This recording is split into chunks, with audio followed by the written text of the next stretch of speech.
Muchas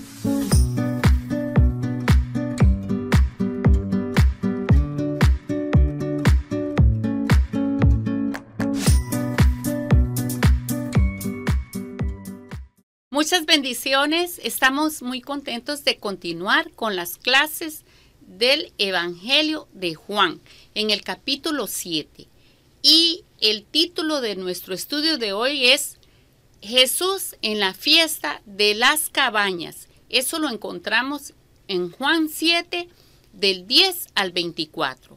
Y el objetivo de nuestro estudio es comprender que los mandamientos de Dios nos llevan a experimentar la virtud de la compasión al prójimo y a no juzgar por las apariencias, sino juzgar con rectitud. Hoy veremos cómo la celebración de una gran fiesta del pueblo judío, llamado Fiesta de las Cabañas o de los Tabernáculos, es escenario de confrontaciones ¿entre quién? Entre Jesús y algunas de las autoridades judías. Y nuestro primer punto está en Juan 7, del 10 al 13, y se llama Jesús va a Jerusalén a celebrar la fiesta de los tabernáculos, o como dijimos, la fiesta de las cabañas. Vamos a leer conmigo, hermanos y hermanas. Pero después que sus hermanos habían subido, entonces él también subió a la fiesta, no abiertamente, sino como en secreto. Y le buscaban los judíos en la fiesta y decían, ¿dónde está aquel? Y había gran murmullo acerca de él entre la multitud. Pues unos decían, es bueno, pero otros decían no, sino que engaña al pueblo. Pero ninguno hablaba abiertamente de él por miedo a los judíos. Vamos a citar algunas características de la fiesta de los tabernáculos. Dice que era una de las 3 fiestas más importantes del año. Era obligatorio para todo varón mayor de edad ir a celebrar esta fiesta. ¿A dónde? A Jerusalén. Durante esos días se recitaban los salmos desde el 113 hasta el 118. Se hacían cabañas o chozas para recordar la forma en que los israelitas vivieron en su travesía por el desierto, y también se recordaba que Dios se les había provisto para todo durante todo ese tiempo. Y en esta fiesta también se dan gracias al Señor por las cosechas. Era una fiesta de mucha alegría, era la fiesta más alegre de todas y duraba 8 días. Se celebra en el mes de octubre. Los elementos del agua y de la luz se usan como símbolos muy importantes en esta fiesta. Y también recordemos que ahora todavía los judíos la siguen celebrando. En el estudio anterior vimos cómo los hermanos de Jesús lo presionaban a Jesús para que él fuera a la fiesta de los tabernáculos para darse a conocer más. Pero él les dijo que todavía no era su tiempo. Recordemos en el estudio pasado esto. En esta lectura que acabamos de hacer, leemos que Jesús sí fue a Jerusalén, pero ahora no por la presión de sus hermanos, sino porque él tenía su agenda y sabía el momento oportuno para hacerlo. Dice el evangelista Juan que fue en secreto, pudo haberse ido más tarde por otra ruta, posiblemente por Samaria. Lo hizo en una forma no abierta, todavía no quería llamar la atención. El pueblo iba en caravanas y en su caminata cantaban salmos. Debe haber sido muy hermoso, pero en esa ocasión Jesús no fue con ellos para no llamar la atención. Se menciona que lo buscaban los judíos en la fiesta. Acordémonos que la última vez que Jesús estuvo en Judea, los principales de la sinagoga y muchos religiosos lo querían ¿qué? Matar. Acordémonos de eso. Ahora estaban a la expectativa de encontrárselo allí. Ellos sabían que Jesús vendría a la fiesta porque Jesús cumplía con las cosas del judaísmo. También dice que habían murmuraciones entre la gente y unos opinaban que Jesús era bueno, pero otros decían que era un engañador. Y esa acusación era muy seria. Decir que Jesús era un engañador era peligrosísimo, porque si una persona engañaba en cosas de la religión o blasfemaba, ¿qué pasaba? Que su sentencia era la muerte. Por eso era muy peligroso eso. Hay algo que llama la atención. Dice que el pueblo no decía abiertamente por lo que ellos creían, por temor ¿a quién? A los judíos, o sea, a los poderosos que podrían expulsarlos de la sinagoga o podrían acusarlos de que apoyaban a Jesús. Y esto era peor. Hermanos y hermanas que me escuchan ahora, ¿creen ustedes que hoy podría pasar algo parecido en nuestras iglesias con algunos líderes? Claro que sí, ¿verdad? Hoy vemos muchas congregaciones donde son amenazados los miembros por sus líderes. Las personas no se sienten a gusto, sin embargo continúan ahí.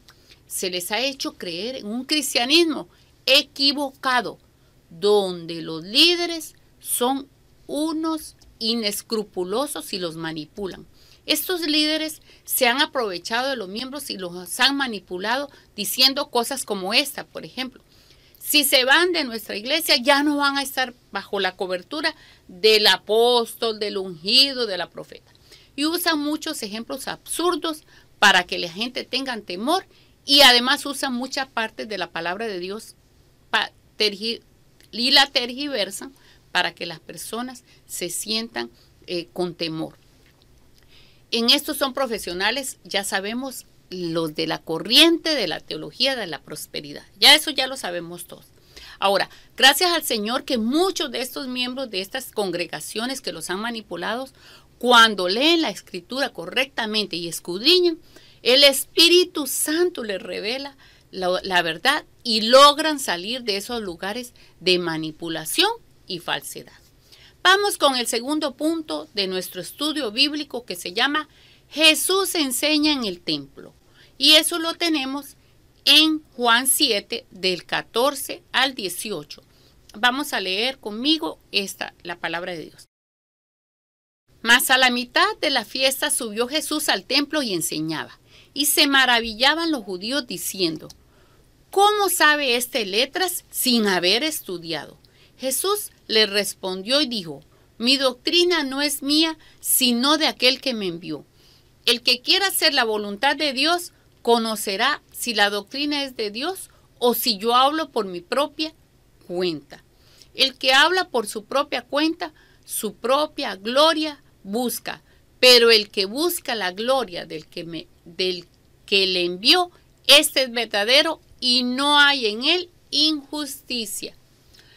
Jesús tenía el tiempo oportuno para testificar de su misión, y más o menos al cuarto día, en la mitad de la fiesta, dice que él se presentó. Ahora, hermanas y hermanos, miren ahí dónde fue a enseñar Jesús. Fíjense bien, Jesús fue a enseñar en el mismo templo de Jerusalén.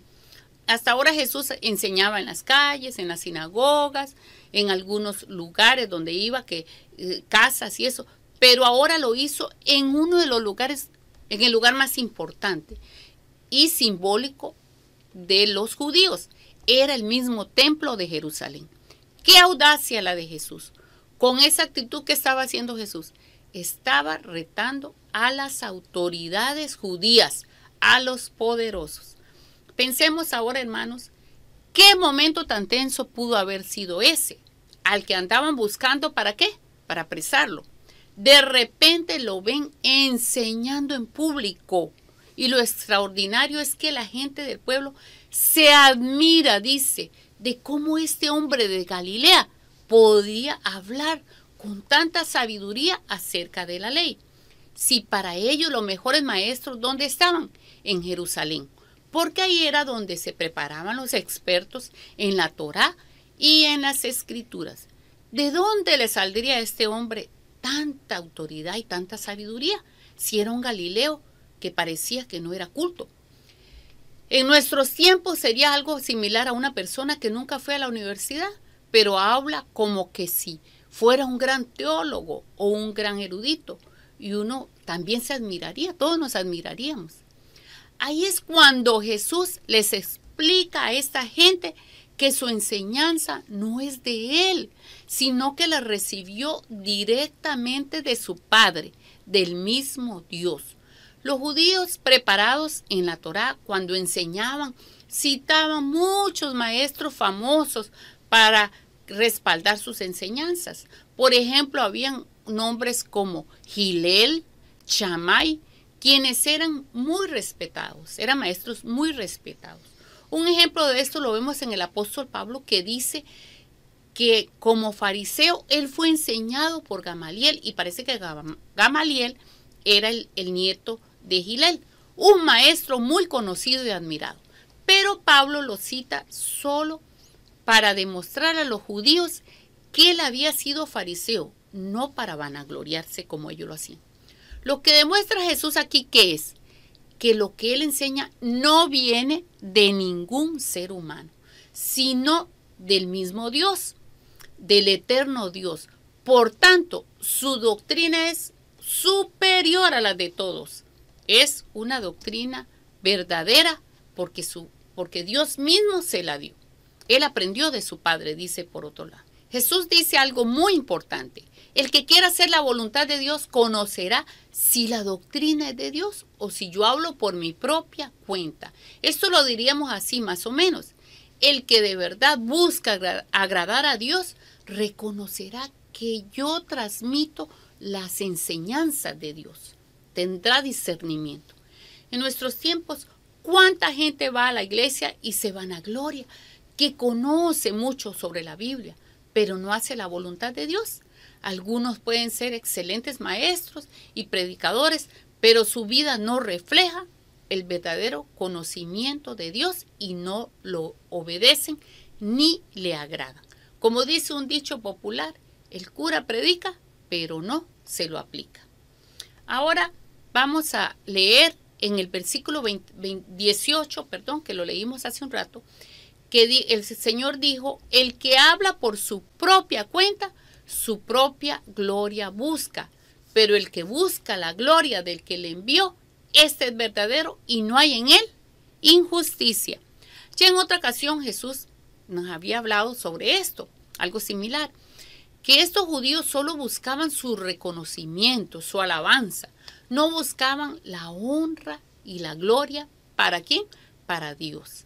Entonces, aquí Jesús recalca que Él es verdadero porque no busca su propio reconocimiento, su propia gloria, sino que busca la gloria y la honra de su Padre Celestial. Apliquemos esto a nosotros, a nuestros días. ¿Cuántos de nosotros, cuando servimos en la iglesia o en nuestro entorno, perdemos esa perspectiva? Que a quien debemos agradar y honrar, ¿a quién es? A Dios. Estamos en un mundo donde el humanismo y el hedonismo se han metido en las iglesias. Y la gente, ¿qué es lo que busca? Su propia satisfacción. Ser reconocidos, y no buscan muchas veces la gloria de Dios y la honra a nuestro Señor Jesucristo. ¿Cuántos mensajes oímos en muchos templos o agrupaciones donde el tema principal no es Jesucristo, sino solo mensajes a veces de satisfacción personal? Se da muchísimos, no sé si ustedes han visto, o yo creo que sí, en la televisión los vemos a menudo, muchas predicaciones que parecen más bien un curso de superación personal. A veces se mezclan esto con un poco de versículos bíblicos sacados de su contexto para darles un tinte religioso y cristiano. Entonces, no estoy diciendo que eso, que no se le dé, que la palabra de Dios no nos dé también esos versículos y esos pasajes que nos dan ánimo para seguir, por supuesto. Pero estas iglesias, solo eso ve usted. Versículos que a veces los sacan, ya les digo, de su contexto para tergiversarlos muchas veces y solo dan ese tipo de mensaje. Se les olvida que somos servidores del reino de Dios y nuestra satisfacción es algo secundario. Eso viene por añadidura cuando le honramos y glorificamos al Señor. ¿Qué hay de nosotros? A veces cuando desarrollamos un ministerio nos olvidamos que la gloria y la honra es para Dios y a veces nos resentimos si no se nos reconoce lo que hemos hecho. O lo hacemos para ser visto por otros y no para agradar al Señor. Medite en su servicio al Señor que hace hoy en su iglesia, o hace en su comunidad, o hace en su trabajo. Ahora, de ahora en adelante, ¿qué vamos a hacer? Si es algo pequeño, algo grande, algo que lo hagamos en público, algo que lo hagamos en privado, algo grande, algo pequeño, lo que sea, busquemos agradar al Señor en todo.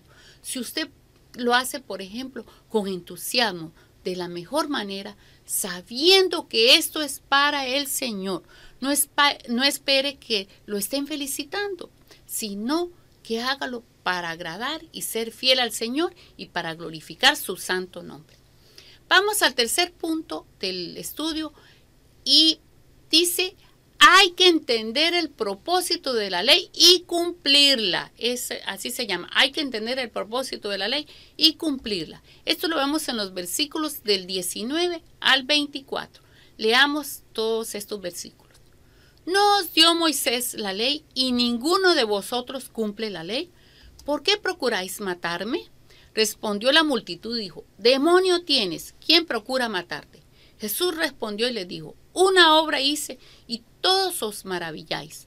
Por cierto, Moisés os dio la circuncisión, no porque sea de Moisés, sino de los padres, y en el día de reposo circuncidáis al hombre. Si recibe el hombre la circuncisión en el día de reposo, para que la ley de Moisés no sea quebrantada, os enojáis conmigo porque en el día de reposo sané completamente a un hombre. No juzguéis según las apariencias, sino juzgad con justo juicio. Aquí podemos ver cómo Jesús desenmascara a los oyentes. Les dice claramente que aunque tienen la ley de Moisés, ¿qué pasa? No la cumplen. O sea, no obedecen a Dios. Ellos definitivamente no son de Dios. Qué fuertes estas palabras de Jesús.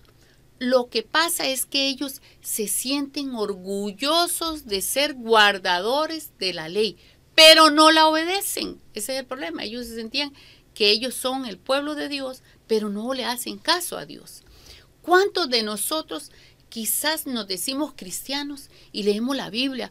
Tal vez hasta nos aprendemos muchas partes de la Biblia y muchos versículos, pero a la hora de ponerlo en práctica o a la hora de la tentación, ¿qué pasa?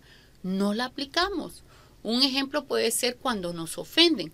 Uno reacciona de la misma manera del ofensor o peor. Otras veces no aplicamos lo que proclamamos. Por eso a veces nuestro testimonio no es efectivo en la casa o en otros lugares. Ahora vemos la reacción de las personas cuando Jesús les dice que ellos quieren matarlo. ¿Qué le dicen las personas?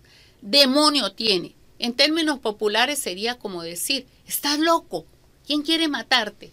Así sería como decirle eso a Jesús. Jesús respondió y les dijo: una obra hice y todos os maravilláis.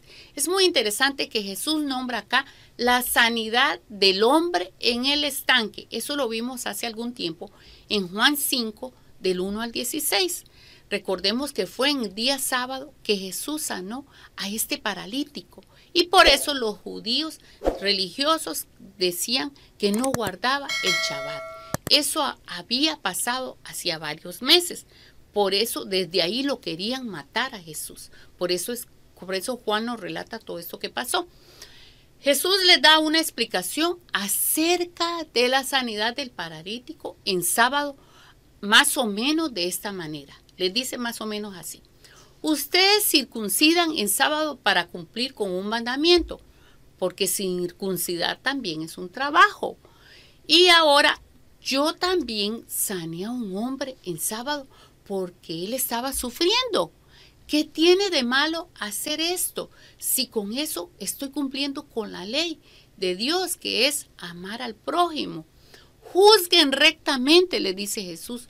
No he hecho ningún mal, al contrario, cumplí con lo que dice la palabra de Dios.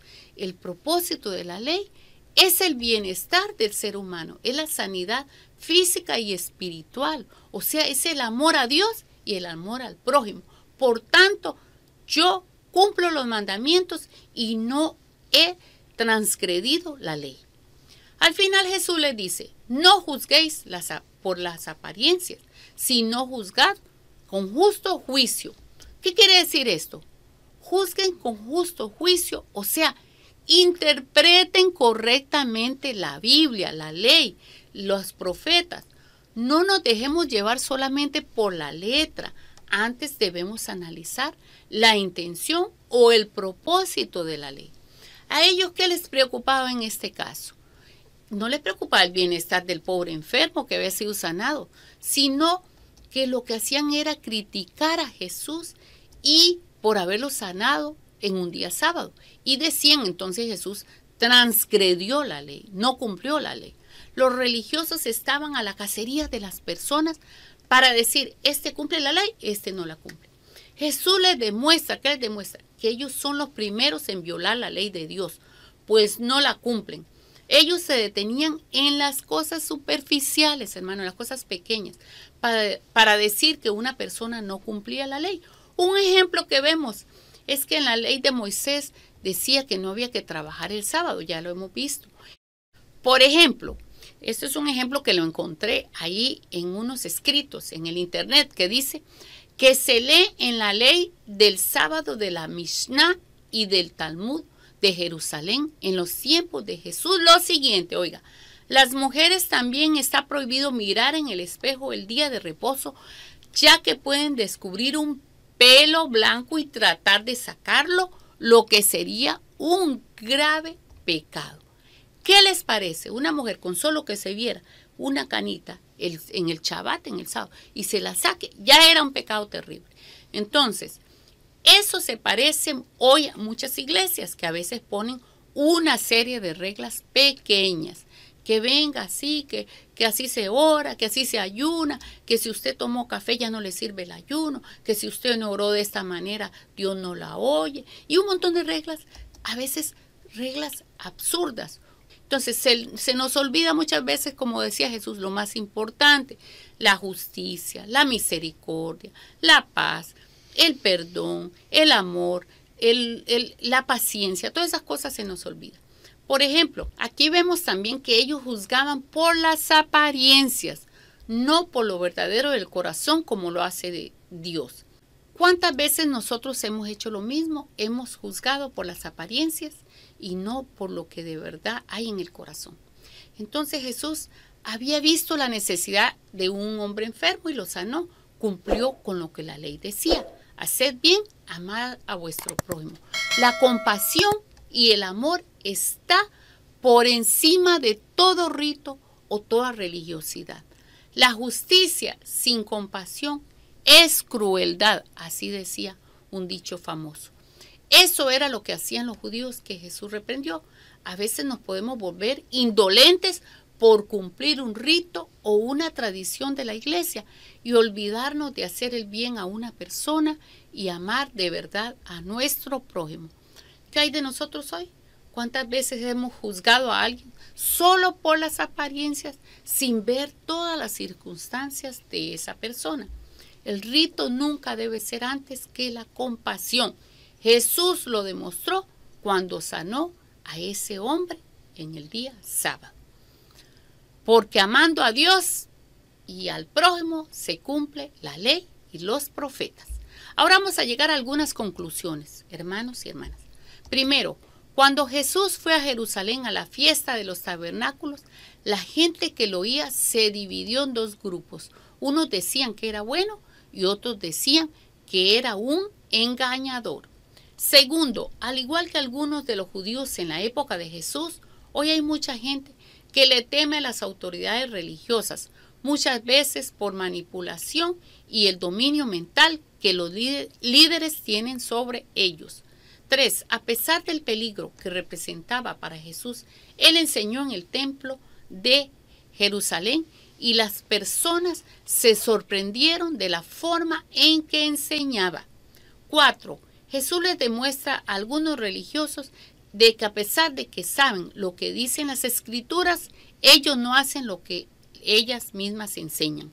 5. Jesús muestra no que hay que juzgar por las apariencias y que hay que entender el propósito de la ley para aplicarla justamente. Y 6. en el día de hoy debemos analizar si nosotros nos detenemos en las cosas superficiales de nuestras creencias o si en realidad ponemos más atención a las cosas esenciales que son la compasión, la justicia, la rectitud, la honestidad, el amor, etc. Aquí al final les quedan algunas preguntas para los estudios de las redes y los esperamos en el próximo estudio de Juan. Que el Señor les continúe bendiciendo. Hasta pronto.